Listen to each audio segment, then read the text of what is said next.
بسم اللہ الرحمن الرحیم۔ حضرت عمر رضی اللہ تعالیٰ عنہ کا اسلام لانا۔ حضرت عمر فاروق رضی اللہ تعالیٰ عنہ کا شمار عرب کے بڑے بڑے بہادروں میں ہوتا تھا۔ اسلام قبول کرنے سے پہلے حضرت عمر رضی اللہ تعالیٰ عنہ مسلمانوں کے سخت دشمن تھے اور رسول اللہ صلی اللہ علیہ وسلم کے قتل کی فکر میں رہتے تھے۔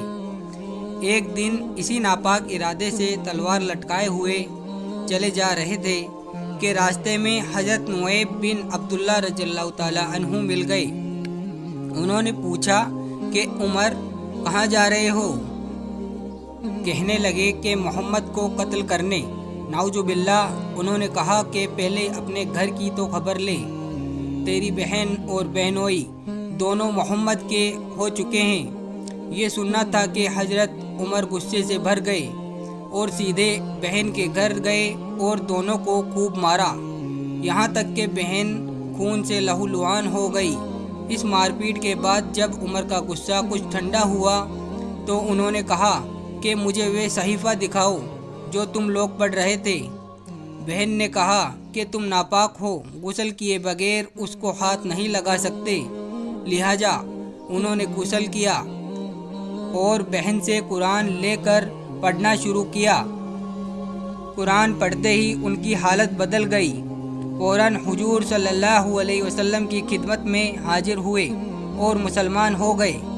صحابہ اکرام کو آپ کے مسلمان ہونے سے بہت خوشی ہوئی اور اس زور سے اللہ اکبر کا نعرہ بلند کیا کہ سارا مکہ گونج اٹھا۔ شروع اسلام میں مسلمان کعبہ کے پاس نماز نہیں پڑھ سکتے تھے، لیکن عمر فاروق رضی اللہ تعالیٰ عنہ کے اسلام لاتے ہی مسلمان خانہ کعبہ میں کھلم کھلا نماز پڑھنے لگے۔ حضرت علی رضی اللہ تعالیٰ عنہ فرماتے ہیں کہ میرے علم کے مطابق ہر ایک نے ہجرت چھپ کر کی، لیکن حضرت عمر نے علل اعلان ہجرت کی۔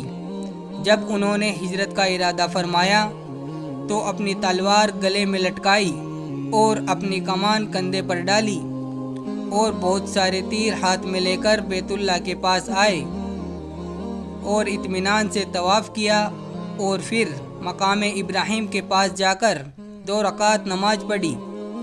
پھر مشرکین کی ایک ایک ٹولی میں گئے اور فرمایا جو یہ چاہتا ہو کہ اس کی ماں اس کے مرنے پر روئے اور اس کی اولاد یتیم ہو جائے اور اس کی بیوی بیوہ ہو جائے، وہ مکہ سے باہر آ کر میرا مقابلہ کرے۔ اس کے بعد آپ نے ہجرت کی، مگر کوئی بھی آپ کا پیچھا کرنے کی ہمت نہ کر سکا۔ حضرت عبداللہ بن مسعود رضی اللہ تعالیٰ عنہ فرماتے ہیں کہ عمر رضی اللہ تعالیٰ عنہ کا اسلام لانا مسلمانوں کی فتح تھی اور ان کی ہجرت مسلمانوں کی مدد تھی اور ان کی خلافت رحمت تھی۔ سبحان اللہ۔